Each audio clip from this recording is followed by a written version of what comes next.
السلام علیکم ورحمۃ اللہ وبرکاتہ۔ بسم اللہ الرحمن الرحیم۔ رسول اللہ صلی اللہ علیہ وآلہ وسلم نے فرمایا، ایک عورت کو عذاب ایک بلی کی وجہ سے ہوا جسے اس نے اتنی دیر تک باندھے رکھا تھا کہ وہ بھوک کی وجہ سے مر گئی، اور وہ عورت اسی وجہ سے دوزخ میں داخل ہوئی۔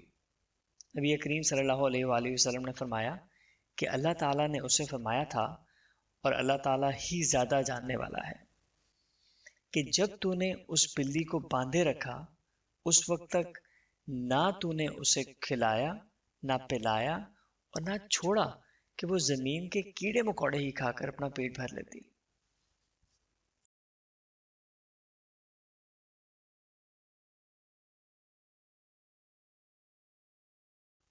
صحیح بخاری حدیث نمبر 2365۔